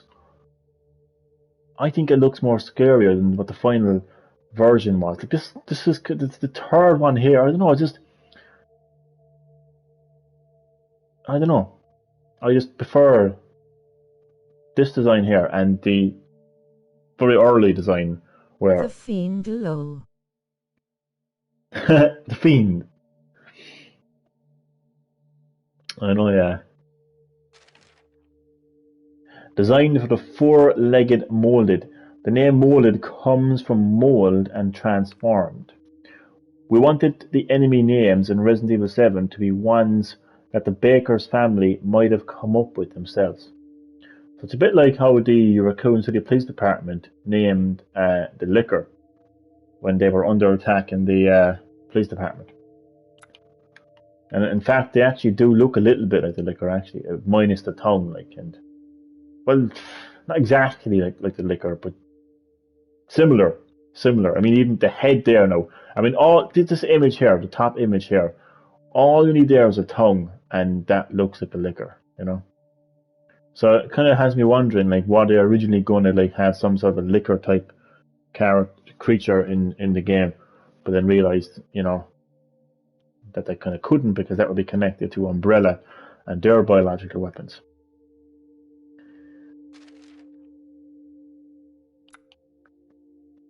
Design for the fat molded. In the bottom right, you can see how the molded are made. Victims are kept in cages covered with mold, then left for 2 to 3 days to turn. That is tragic. Because after all, this is the tragic story of Ethan Winters. Fat molded. Now, interestingly enough, again, that you can see more of a humanoid face. Whereas the final versions of the molded and the fat molded, they don't appear to be humanoid. They're just shaped like a human. Like they have a head shape and legs and arms. But I don't know. I think it's a lot more terrifying when you can see eyes, a nose, and a mouth, because you can relate to an actual entity. Where if something doesn't look like a person, I personally think it's a lot less terrifying. If you have something coming towards you that looks like a person, but in a terrifying way, it scares you. That's what I'm trying to say. God, this is tragic. Imagine being trapped in that. My God, I mean, that would have been great if you'd had seen a scene like that, you know? So that's the entire process. So the Baker family, let's just talk a little bit about this. So one day, a little girl shows up in the Baker family. But she's a biological weapon. And she has a mutamycete inside of her, a very advanced mold. She eventually goes on to infect the entire Baker family and gets them to kidnap other people, bring them back to their home so she can have a family. So unsuspecting victims end up in fucking bathtubs like this with metal mesh, it was called, all over. They're trapped in there, they're covered in mutamycete, and then eventually they become demolded. And these are some more early designs of the fat molded, including one with a giant head or a giant brain. It looks like almost. And this is a very, very, very detailed look of the molded, becoming the molded. The moment the molded are born, it's terrifying. You don't really see that happening, but I do believe there is a stage in the game where you come across bathtubs that are covered in mold, and they do eventually show up in the room, but I don't think you see them coming out of the bathtub. Now, I haven't played 7 for a while, so I could be wrong about that, but that is just terrifying. Imagine walking into a room like that in real life. My God. rough drafts of for a type of white molded that was axed.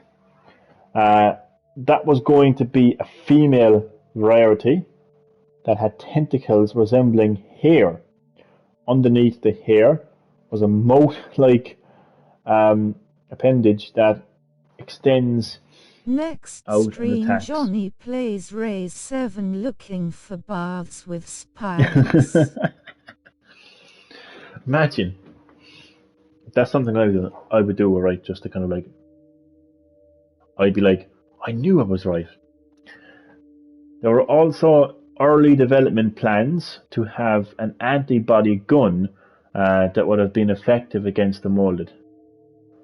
That eventually made it to the final version, though, because when It's Chris defo shows up, something you would do, grinning squinting face. it is though, isn't it? I wouldn't let it go. Like I've actually become obsessed with. Well, I've decided to let it go now, but I've become obsessed with. This is slightly more normal though, but there's a weapon that you can unlock in Village. It's called the LZ Answer, but it's basically a lightsaber. But you need to get at least an SS rank on all You have 8 went to stages. further lengths to prove a point face with tears of joy. Man, I went to hell and back to prove a point, and a lot of the times, a lot of the times, the point would be like the chocolate, the chocolate in Jaffa cakes is actually dark chocolate. I'll have you know, or some pointless point, like honest to God, honest to God. But yeah. So this is the white molded that did actually eventually show up in the Not a Hero DLC. I think this reminds me of the Tyrant actually. It's got a very Tyrant look to it, and there was actually a female Tyrant I think in Chad's favorite game of all time, Resident Evil Dead Aim, if I'm not mistaken. Uh, and here we have designs for Margaret's creepy crawlies. For the top, they are adult and young man-eating insects, as well as man-eating spiders. Oh, Jesus Christ, man-eating spiders. Man-eating spiders. That is just a term that I just don't ever want to hear in my life. Ever again. In fact, that term Johnny is should be freaking banned. right now. To be honest with you, I actually am just reading that term. Oh, that should be banned. I'm going to protest to have that term banned. Actually, have you heard about there's supposed to be like a rise in. Look behind you. No, not Chad. You look behind you. There's actually a rise in false wither black or false wither spider bites in Ireland, and like they can like be in your shoe or they can be in your clothes, and oh god, I'd rather go around nude to be honest. Now there's an image, huh? To leave with you. A 25+1. Man, it's happening last few years. Oh god, I know, but it's happening more now lately. They were made pallid in order to appear less repulsive. This is interesting, this part here. Insects found in some real abandoned buildings in Louisiana were used as reference. I like this. This is actually something I'd actually, if I ever got into game development, that's actually something I'd love to do. I love when game developers put that amount of effort into the development of a game. Because actually, like, the developers of Resident Evil 7 actually went out into Louisiana, went to real life locations in Louisiana, including abandoned houses, and actually just got up close and personal with the real life environments and got You should inspiration. see the spiders in Australia. Oh, You know, that is a country that I would never go to because of that reason. Because of that reason alone. I just couldn't. I couldn't handle it, to be honest. I couldn't handle it. But yeah, I like the fact that they went out and like did field research. Some games don't do that. Some games don't need to do it, to be honest with you. Like, I mean, obviously, like Mario, like, you know, obviously, like Nintendo don't have to go to like the Mushroom Kingdom, you know, a place that really exists, and like study how toads live their life, you know. But when it comes to games that have real life settings, like obviously, like, you know, it's important to go into these real life locations and, you know, do a bit of field research. And I think we're actually going to hear about that now. Art from early development of Resident Evil 7.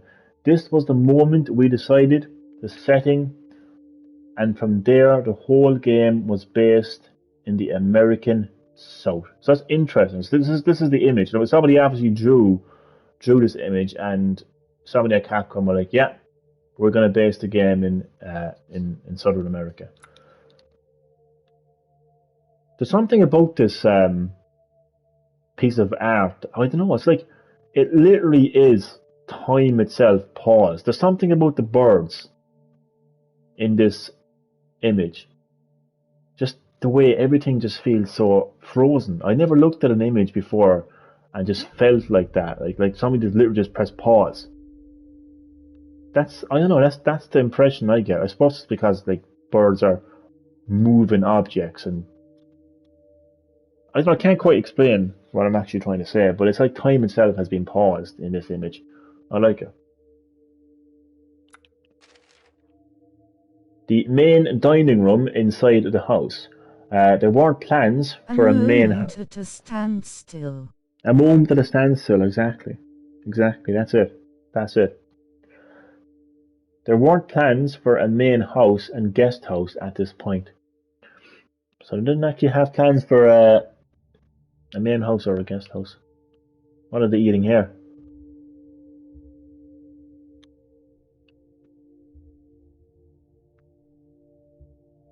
So this would have been the dining room. Looks a lot smaller compared to the final dining table, and even the dining room itself. This was drawn when we were coming up with ideas for the guest house and trying to work out the size and layouts of the house. So this is definitely different to the final. They would have even brought back like the I think anyway the classic dare head that would have been in the original Resident Evil game, where you actually get a gem inside it.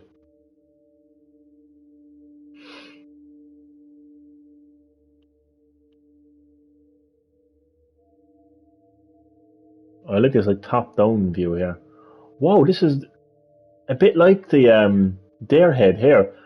This room here, I actually didn't take notice of this when I was originally looking at it, but like an insect room, that's actually interesting. So that's obviously, in my opinion, that would be like Margaret's kind of area. She might have had like a fascination of insects, but there's actually a room in Resident Evil 1 in the mansion where like there would have been a scientist that obviously would have been experimenting on insects, but he was fascinated by insects, and there was even a puzzle where you had to get like, this is the remake, no, by the way, I think.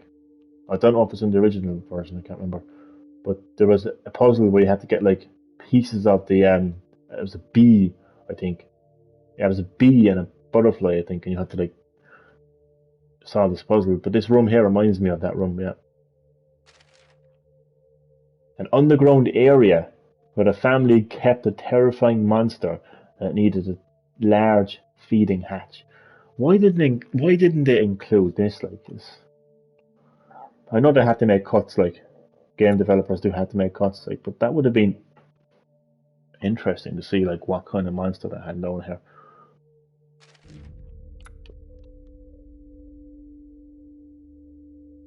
Early concept art of the guest house. The size is close to the final version, but the light coming in made it less scary. The final version was a lot darker. That makes sense. It makes a lot of sense, actually. I mean, remember Resident Evil 5? Like, you were literally, like, the majority of that game, if I'm not mistaken, I think all of that game was like, in not only was it daytime, but the sun was blaring down on you.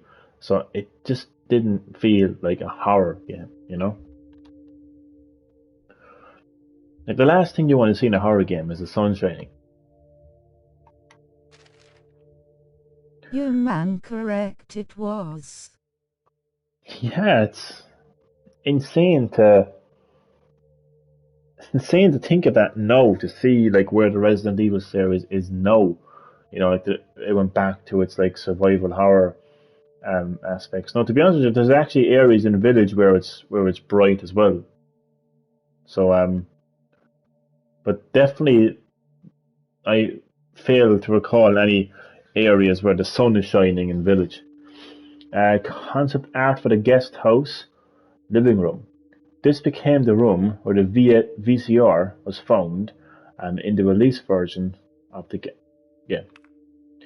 This layout became too difficult to understand and navigate in-game, so it got a complete overhaul. Capcom, do you know what you can do right now? You can fuck right off with your too difficult to understand and navigate. So we'll give it a complete overhaul. Why don't you give the mercenaries in Village a complete overhaul? Particularly when it comes to the fucking requirement to unlock the LZ answer, the lightsaber. You have to get at least a double S rank on all 8 stages of the mercenaries to unlock the LZ answer. And at that, you still have to purchase the fucking thing for 70,000 CP. So Capcom, you want to do... Johnny Talks is coming. Oh, it is. It is indeed. So Capcom, you want to do some fucking overhauling, then overhaul Village when it comes to unlocking the fucking LZ answer. Okay? I swear to God, if there was ever a time where I would condone microtransactions, it would be the purchase of the fucking LZ answer in Resident Evil Village. Honest to God. But yeah, it's interesting that this room was originally meant to be the room where the VCR tape was.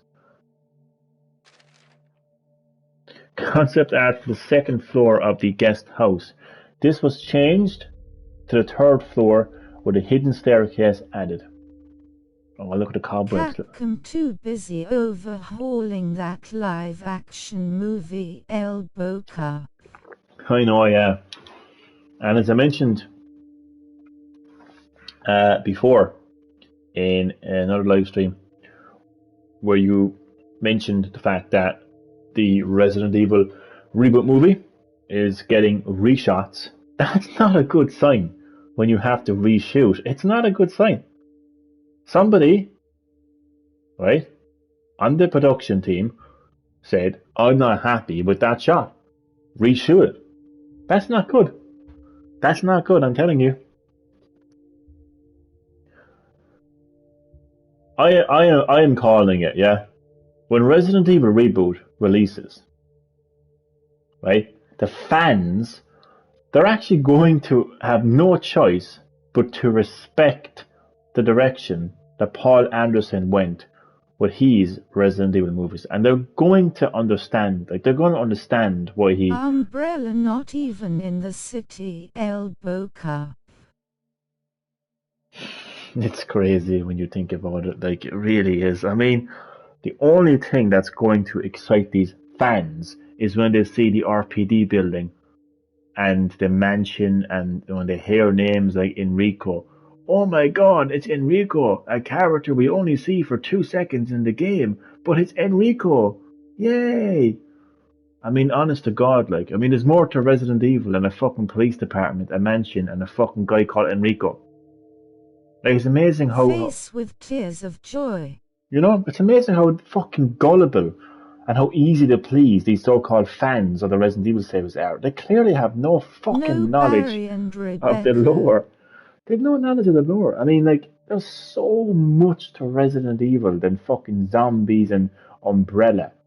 But so look, there's no getting through to these so-called fans. I mean, you know, yeah, but that's what's going to happen.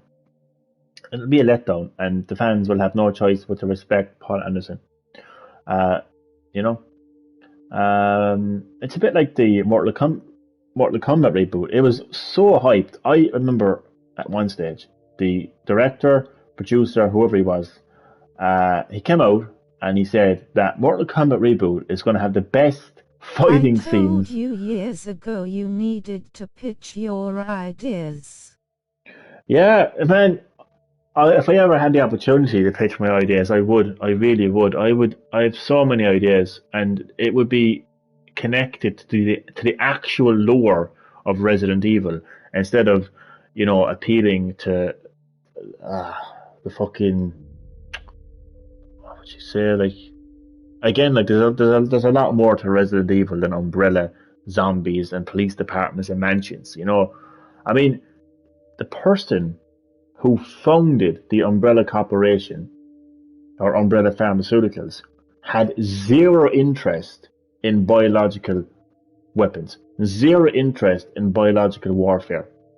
In fact, the only time and reason that Umbrella Pharmaceuticals branched out into the development of biological weapons was when the US government approached them, approached Umbrella and said, we want you to develop biological weapons for us in use of biological warfare, and we will fund you. Oswald Spencer said yeah, because he wanted funding for his own personal eugenics project. Because he wanted to create the perfect race of humans. It's about eugenics. Doesn't sound too far from real life at all. I'm telling you, don't get me started. I'm telling you. And I was delighted then to find out at the start of this week that there was a video game website that actually shared an article on their Facebook page saying the exact same thing that I've been saying for years, that there's more to Resident Evil than just zombies and Umbrella. And they talked about the theme of eugenics. Basically, eugenics is the belief that there should be a certain type of person or persons to populate the world. That people of certain races, people of certain intellect, people of certain genes shouldn't populate the world. That's basically eugenics. It's basically forced evolution. It's evolution through science. Is basically eugenics. Oswald Spencer was massively into eugenics. He had friends who were into eugenics, and like that Umbrella was founded basically even before biological weapons came into it. Agreed, man. Zombies has died out. Too Yeah. many games about them in it, but now you're defo correct. Yep. Spencer said there's no business in this small town of Raccoon City. I'm packing up and leaving El Boca. Packed these bags and left. Yeah. And Wesker shows up and rips his heart out. Yeah, I mean, like, yeah, even as far as the video games are concerned, there's only so many times you can tell the story of zombies, But yeah, I mean, that's it. Like, that's it. I mean, like, there's die-hard Resident Evil fans like myself, and then there's like online TikTok simps who just Lady Demetrius, ooh, So yeah, basically. But to get back to the Mortal Kombat reboot, yes, I think it was the director. He came out and said that this movie is going to have the best fighting scenes of any movie. What an idiot! What an idiot! What an absolute fucking idiot! What a self-obsessed fucking just full of himself fucker to come out and say something like that. I've seen a lot of movies with a lot of fight scenes, and I can fucking tell you for a fact that Mortal Kombat reboot does not have. Fighting was so much better. 100%, and people have been saying this. It took a while.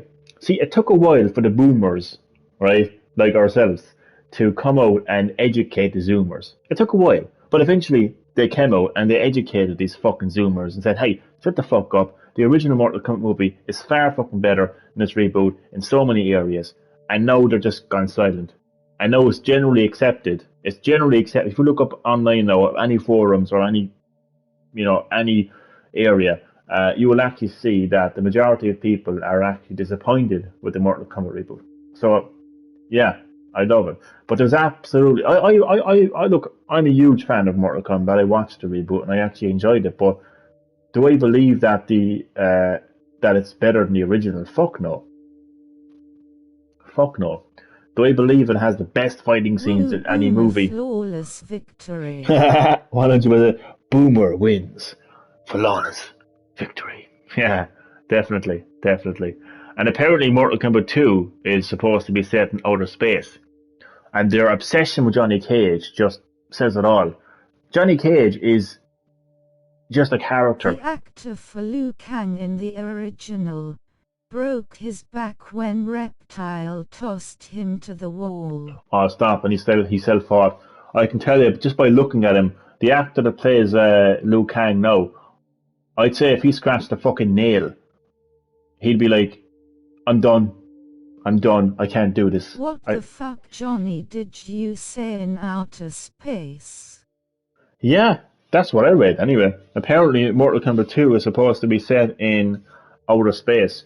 And they had this obsession. I mean, let's compare, yeah? Let's compare and contrast, shall we? The original Mortal Kombat ending to the Mortal Kombat reboot ending, right? In the reboot ending, it ends with... Oh God, no. It ends with, Johnny Cage. We have to get Johnny Cage. Johnny Cage is going to save the day. Johnny Cage. Yeah? Basically, the fucking cliffhanger of Mortal Kombat reboot is Johnny fucking Cage. Do they meet Van Diesel in space? Possibly. The ending to the original Mortal Kombat is Shao Kahn, the Emperor of Outworld, the main villain, the real bad guy, showing up and saying, yeah, you killed Shang Tsung, who gives a fuck, I'm coming for every single one of you fucker souls. What a cliffhanger that is. Just when you think Earthrealm has been saved from Outworld, just when you think the good guys won, boom, the main bad guy shows up and says, I'm going to fucking kill you all. Now, obviously, Annihilation was complete crap, but I'm just saying the ending to the original Mortal Kombat movie, far better than the ending to the reboot. So, yeah, that's my compare and contrast. Like, the obsession with Johnny Cage is just hilarious, to be honest with you. He's a popular character. A lot of fans like him. But just because the fans like Johnny Cage doesn't automatically make him a very important character in the lore of Mortal Kombat. And the director has come out many times and said, we respect the lore of the Mortal Kombat Annihilation series. Couldn't be as bad as putting the movie in space. 100%. I'm telling you, it's going to be like, look, people are going to realize that Paul Anderson was right all along. That's what's going to happen. I am telling you for a fact. So Johnny Cage is not an important character in the lore of Mortal Kombat. The only game in the series that he plays a pivotal role in is Mortal X, where he defeats Shinnok. That's it. That's the only time he plays any sort of pivotal role in the series. The characters that play pivotal roles in the Mortal Kombat series... He will be dead before he gets the credit, lol. I know, yeah. Exactly. Characters that play pivotal roles. I mean, you're talking obviously Liu Kang, you're talking Shang Tsung, you're talking Shao Kahn, you're talking Raiden, you're talking Sub-Zero, you're talking Scorpion, Quan Chi, Shinnok. Those are just some characters that play pivotal roles in this. A Hollywood actor who's good at martial arts, who's got a crush on Sonya Blade, isn't a fucking pivotal character. So the way that the only reason they did that ending was because fans online liked Johnny Cage. Shao Kahn is going to need to revive Kano to carry the sequel, El Boca. To be honest with you, it's a good point, because just thinking of that movie without Kano, I probably wouldn't have enjoyed it as much, to be honest with you. Yeah, I do feel like Kano carried that fucking movie, to be honest with you. He really did. But that's all I'll say about it. Yeah, the Zoomers beat the Boomers in terms of the Mortal Kombat reboot movie, and it's only a matter of time before the Boomers beat the Zoomers when it comes to the Resident Evil reboot. So back to the tragedy of Eden Winters concept art. Johnny, did you get your Virgin letter? Your price is going up again. Yeah, I did. I got the email. I still haven't decided what to do with that. My best option would be to just let them do whatever the fuck they want to do. Basically, like, you know, but like, I think it's the best option. I am not paying €4 extra for my broadband. That's 32 megabytes. Like, that's not happening. So I'm just gonna have to just get a new package and just pay the same price that I'm paying now for better broadband. The only reason I wasn't doing it, the only reason I was holding off doing it was because of the fact that you also have to get a new fucking TV package, which means I have to get a new box, apparently. According to somebody I was speaking to a couple of months back, they said to me that I need a new box, even though I agree, man. I switched to Vodafone. It's coming on Tuesday. Ah, good stuff, man. But you know what's crazy? And it just goes to prove how these companies have changed over the years, and it goes to prove that the customer is no longer €45 1 byte. That's not bad, like 1 gigabyte, like that's not a bit bad. But you know what? Do you know what, Mighty Duck? The day where the customer is always right is well gone. Like, those days are just extinct. On the email, I'll actually tell you if I haven't deleted it now. I'll tell you what it says, yeah? This shocked me. Food prices went up in Ireland. Food? I'm not too sure about that now. Let me just find the email here now. Okay. Like, they don't value their customers anymore. Look at this. Where's it going now? It says, we really appreciate your business and hope that you'll continue to enjoy your Virgin Media package. You're spot on. But look at this. We have no rights at all, man, according to these companies. It's not the fact that we have no rights. It's the fact that they don't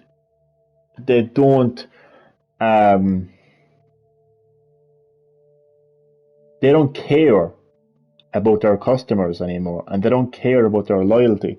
Look at this. However, you can cancel your service without penalty at any time before your effective date of August the 28th, 2021. To do this, you can simply call us on 1908 and a member of our team will be happy to help you. So they're happy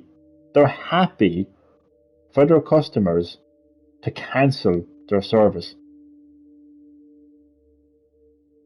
That just says it all. There's no more to be said there. That says it all. Crazy times. Crazy fucking times.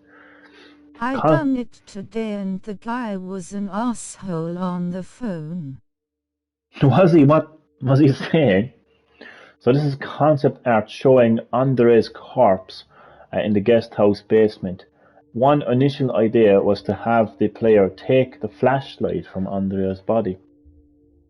Actually, where do you get the flashlight again? Actually, who gives you the flashlight? I can't remember. It looks like his legs are gone. Creepy. And you see all the missing people's reports on the walls as well.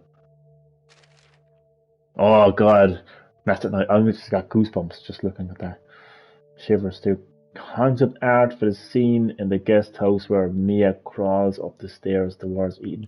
Do you know, I think that picture just symbolizes like the moment where Capcom returned the Resident Evil series to its survival horror roots. Long gone is, Chris Redfield, punching boulders and Leon Kennedy jumping up windows and, over the top enemies that are just like, fucking. This is horror. Like, that's what this image symbolizes. Get the machine gun. This is get the machine gun. This is horror. That image right there represents horror. The final design for the main house was based on that's bad grammar there, was based on-site research. You could have said was based from or was inspired by. I'm actually correcting Capcom's grammar here. This is how I would word it, yeah? A final design of the main house which was inspired by on-site research of Louisiana. I would not say based on-site.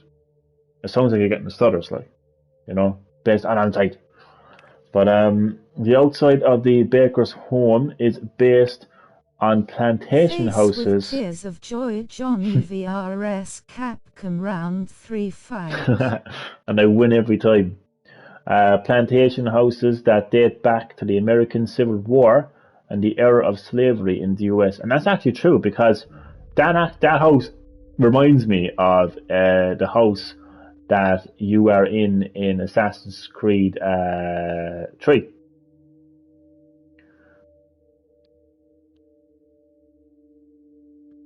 Yeah, probably like it. And that was obviously Assassin's Creed 3 was based in the American Civil War. A rough design of the main house. Initial plans had a windmill in the front yard, but later research, this always makes me laugh, revealed that there are no windmills in Louisiana. I just want to see like when that moment happened. The house was also surrounded by open land and not a bell. I pronounced that wrong, which didn't make it feel like a horror game at all. So I wanna be a fly on the wall when like somebody at Capcom was like, here's my latest design for the Baker family home in Louisiana, and then somebody was like, yeah, Dave, sorry to break it to you, man, but there's no windmills in Louisiana. And then Dave was like, oh, okay, so I don't know, I just think that's funny, like. The talisman design for Resident Evil 7, made by Jack out of a cow head and legs. We based it on images of mold, bacteria, and cells. Molds of mold, bacteria, and cells. Do you know what I like about the mold? Is it's such an evolution for Capcom in the Resident Evil series. I mean, the series started with the T virus, and even in Resident Evil 2, you kind of got to see this like how could you put it, like the reproductive elements of a virus, because you had like the G virus, you had William Birkin who was like reproducing the virus, and you had all different kind of variations of the T virus, like the code Veronica virus, or the T, what was it called again, the T Veronica virus. Then obviously 4 had a parasite. So I like the fact that you've got a mold, fungal virus.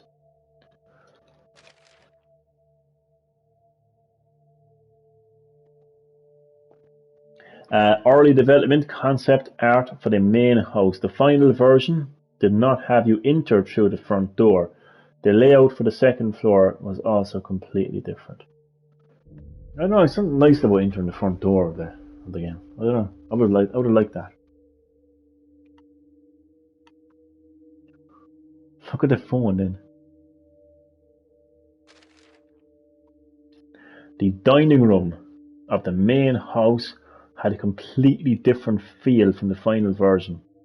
The room and lighting atmosphere changed after on-site research. One of the biggest differences was the main table. It used to be square, but we found a round table in a Louisiana house which better suited the family coming together.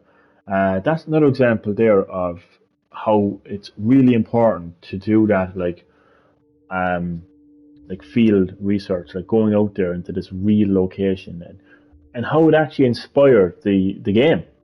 Like, you know, somebody at the development team saw a round table in a real house in Louisiana and said that makes more sense. It makes more sense to have the family like around in a circle instead of, in a square table. So yeah, on field research, I think it's called, is a very important like aspect of game development. Like people might overlook that and think nothing of it, like, but it actually does change the direction of the game so much. I mean, the scene where you have the Baker family around the table is actually one of the most iconic scenes of the whole game. The garage in the main house that you fight Jack in, initial plans had the garage and boiler together in a single room.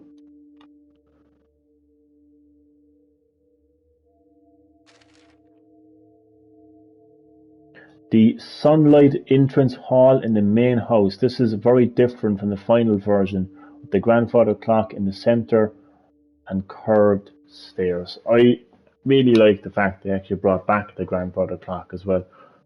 Like basically, the Baker estate was basically kind of like a homage to the mansion from the original Resident Evil, because seven acts as a return to roots, a return to form for the Resident Evil series.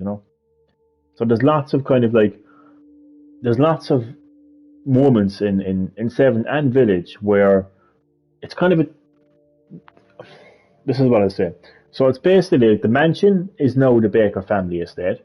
The mansion incident is basically the Baker incident. The Umbrella Corporation is the connections. So you've just got, and the BSAA are almost like when stars were infiltrated by Umbrella. So there's lots of kind of moments and scenes that are kind of like replaced. So I find interesting. Until the final version, early concept art included a large open yard.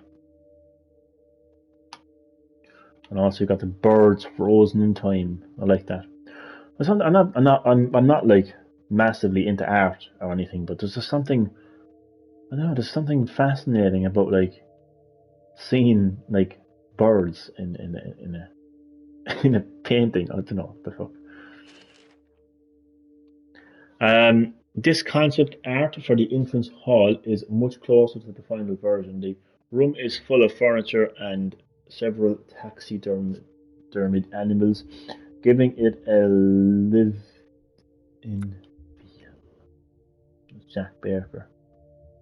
It's one messy house, isn't it?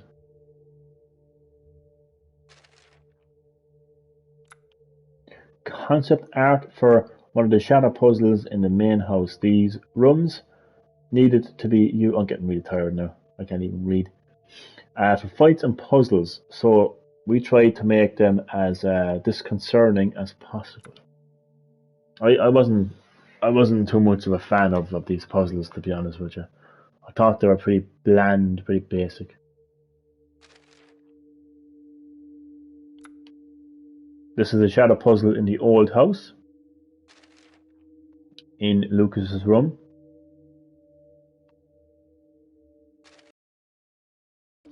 The crow key, scorpion key, and snake key, and their doors. On the right is the design of the three-headed dog relief. There's something I think that's actually going to eventually be told in Resident Evil 9, that I am fascinated by. There's a connection that has yet to be explained. Stuff like there's an altar in the Baker incident, or the Baker estate. It's Margaret's altar, and it's like all these weird, like type kind of like dolls and flowers, and just it's a strange looking altar. And you see that in the village. Like, when the villagers are worshipping Mother Miranda. Right? The other thing then, like these keys, strange shaped keys, these strange symbols. Like even hello, there's a crow key. Mother Miranda has a mask that's literally made out of crows. She has wings, she has crow wings coming out of her. Right? Then there's a key in the village, which is basically like has crows coming out of it. And then you have this scorpion. Like, why would Jack Baker decide to say, you know what, I'm going to go away and I'm going to make a scorpion key, a snake key, and a crow key for no reason? I actually think there's more of a connection to the Baker family and the village than people may know, than people may think. Now, I think Evelyn showing up in the Baker family estate is a lot more significant than we think. That's just my thoughts, anyway. Because we already know that Evelyn wasn't created just as a biological weapon by the connections, and I always kind of had a weird suspicion about that as well. I was like, why would you make a biological weapon as a child? The reason she was created. Oh shit! Sorry, I'm not going to go any further because I don't want to give away the ending too much. But I will say there was a massive connection between Evelyn and the village. Concept art for the yard. There were always plans to have a trailer in the center of the yard, trapped by the house around it. Now this area here reminds me so much of Silent Hill Shattered Memories, where you meet a character whose name I completely forget now because it's been so long since I played it. But it's just something very similar. So this is early on development of Zoe's room. It was going to be, it was not going to be the trailer, but a room in the main house which Ethan saves her from. This room was going to have some sort of Louisiana folklore theme to it. So a very interesting take on Zoe Baker. Like, not only was her room, it wasn't going to be that she was going to be in the trailer, she was going to have her own room in the house itself. And she looked like a bit of a stoner, is the only way to put it. A bit of a fucking a bit of a slut by the looks of it too. But yeah. The old house was once situated on solid ground, but was flooded by a hurricane, which is why it was separated from the main house and barricaded up. Louisiana is a region that is often hit by major hurricanes, and we wanted to show that the Baker family were impacted by them too. So they obviously really wanted to make like Louisiana a real place, as opposed to, Raccoon City just being a default. It's a default Midwestern American city. Whereas like Louisiana, like they obviously wanted to bring the charm and personality of Louisiana and folklore and history of Louisiana into the game.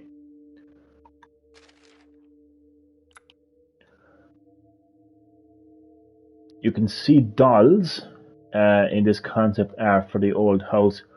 We left objects associated with children all over the house because that was where Evelyn's room is. Now what's interesting about this is there's also like dolls in village as well. So I know there's something interesting about like I think there's a lot more, as I said, to the Baker incident than just Evelyn showing up and infecting everyone. Like, she infected everyone, like, but how does that explain a door that has a fucking crow symbol? How does it explain some mysterious altar And how does it explain, all these dolls? Because it is a trilogy. Like 7, 8, and 9 is going to be a trilogy. It's not just going to be all about like Rose Winters. Like, obviously she would be the pivotal character, but Village had a lot of connections to 7 as well. It wasn't just about Eton. There was a lot of connections, between Evelyn, the mole, the connections, Chris, so yeah. God, a web-covered room inside the old house, and that is a room that I don't want to be in any fucking time soon. This concept art is for the old house. Shows an image of a room with a severely damaged floor. Beyond that, you can see the staircase that leads up to the child's room. Margaret walks down the corridor with a candle to receive mold from Evelyn. The destruction in this room was caused by a hurricane.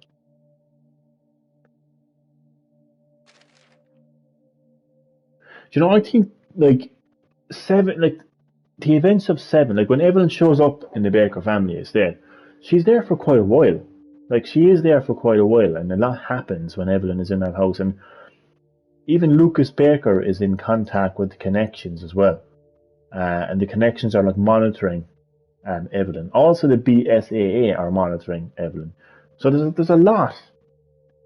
Maybe this is where Resident Evil Outrage comes into it, because when Evelyn shows up at the Baker family estate, the reason she shows up there is because the BSAA failed in a mission to secure and capture Evelyn. So there's a lot going on. As I mentioned, the BSAA are continually trying to like monitor Evelyn, and they really hope that nothing serious happens, because if it does, it can come back to them. The connections are obviously responsible for Evelyn. They're monitoring her progress, and all the way over in the village in Romania, Mother Miranda is obviously interested in Evelyn. I won't say why yet, but she's interested in it. So I think that a lot happened that Capcom haven't quite told you yet, that will probably be told in 9. Because as with any trilogy, the third is going to like bring it all together. It's going to bring it all back together, So something to keep an eye on. The jetty behind the old house that leads to the Crow Key is kept away from the house in a remote location, so no one can get to it. Well, apart from Eton Winters, at least. Concept for an overgrown greenhouse where Margaret used to grow her plants. It was once a beautiful greenhouse that turned to ruin when Evelyn arrived. This is a location for the boss fight with Margaret. Oh god, and speaking of Margaret, concept art for the mutated Margaret. Her arms and legs are warped in a terrifying way as she relentlessly pursues. Ugh. Just get goosebumps thinking about it. Look at that face. God. The child's room in the old house that Evelyn lives in. It's full of toys for girls, like a dollhouse and dolls.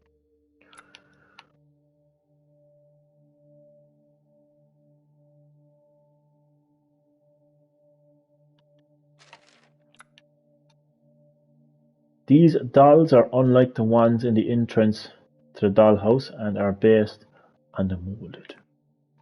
Evelyn grows her family ever larger with the mold. Creepy as fuck.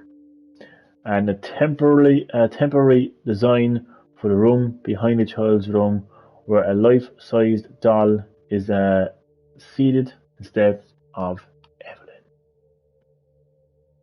It actually looks like she's holding a flask as well. The flask you actually see in Village. The final design for the room behind the child's room, where you can find the body of a D series. The ceiling was made to be low to give it a claustrophobic feeling. But the D series is basically a failed um, uh, Evelyn, basically. So like the Muta mindset didn't kind of, you know, synthesize, is that the word to use, with a human embryo, and it just didn't go too well. Concept art for Lucas's section of the game, where you enter the room. There are black lights, which make it feel almost like a nightclub. This was to give players a new, different sense of fear from the rest of the family. Blue and white were the key colors for Lucas. I actually like how the developers gave, like, specific colors to the characters. It's interesting. It actually is a nice section. Like when I got to that section, it did give me that feeling of like, that Jesus, something different's going to happen here. Let's play. Let's play are written on the entrance to Lucas's section of the game. That part really, like, when I got to that part in the game, I was like, what the hell is going on here, Continuing to Lucas's area, and it expands into white rooms covered in plastic sheeting. Halfway through development, we decided to make tripwire bombs Lucas's main weapon of choice. We wanted to make the design for Lucas's area different from a traditional haunted house. His avant-garde interest really stands out. It was difficult to get it right. I'm half asleep. I am half asleep right now. That's why I'm barely reading this. The right balance between crazy and comical. Yeah, that's actually the best way to describe Lucas Baker. Crazy but comical. Concept art for when the four-legged molded first appear in Lucas's section. More concept art for Lucas's area. Strange puzzle in Lucas's section where various items are laid out but the rooms painted white. This creates a very unique space in the game. You can see a number of strange puzzles scattered throughout Lucas's section in this piece. They're based not just on Lucas's twisted interests, but on the concept of family and life and death.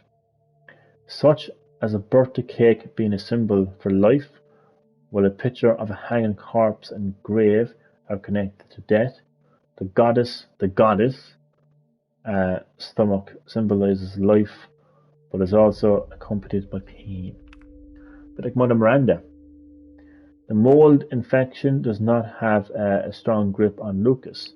As a result, he is filled with the most hopelessness, joy, and desire for self-destruction. So there's of destruction. Sorry, it's interesting. After playing Village, I won't say too much. Is it seems like everyone is exactly. Everyone is infected differently by the mold. I mean, like Margaret turns into like a fucking giant incubator of insects, right? In Village, when Mother Miranda was experimenting on the mold, you have a character that turns into like a fucking giant fish. A character that can control metal. It's just so like it's a very peculiar infection, the mold, And some characters like Lucas doesn't even change at all. Even Zoe. I think Zoe's actually the only person that actually didn't get infected in any kind of shape or form. So I actually think that Zoe Baker could actually return and actually be like a pivotal character.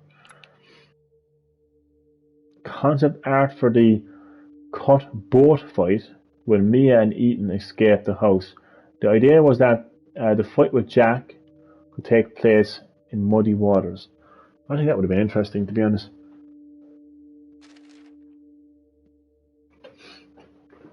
Concept art for the shipwreck, a destroyed tanker which Evelyn split in two with her powers. Oh, this is taking forever, I'm sorry. I'll come back to this. I didn't realise how there's a lot more. To be fair, there's actually only there's only a couple more left, to be honest with you. I might as well get through this. Concept art for the shipwreck, destroyed tanker, which Evelyn split into two with her powers. Louisiana used to have a thriving gas industry with a large number of tankers. Mia and her colleague Anne gets passage on the tanker from Europe to the US, pretending to be Evelyn's parents. The aim of the shipwreck at the end game was to give the player a renewed sense of fear, a change of pace from the excitement of the fights and puzzles in the Baker house. Concept art for Ethan being trapped in the mold by Evelyn on the shipwreck. Concept art for the mine just in front of Lucas's research lab. It's a salt mine, which is wide. Like, you know, to go back to what I was saying earlier, a lot goes on, you know, in this building before Ethan arrives. And I think that can be told in, like, either Resident Evil 9, DLC to Village, or an entire standalone game like Revelations 3 or aka Outrage. You know? A lot to be told.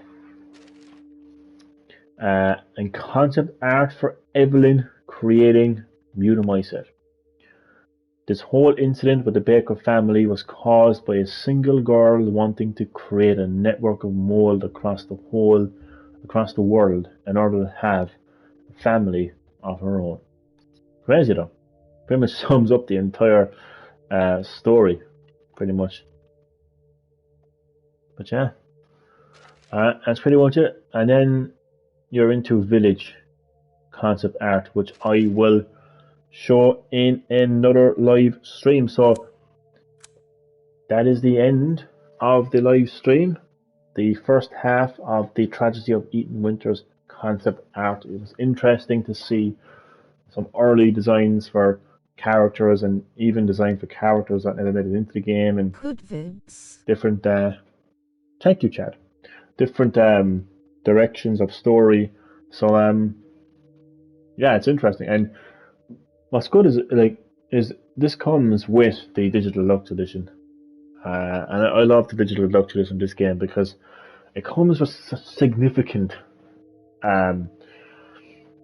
content, you know?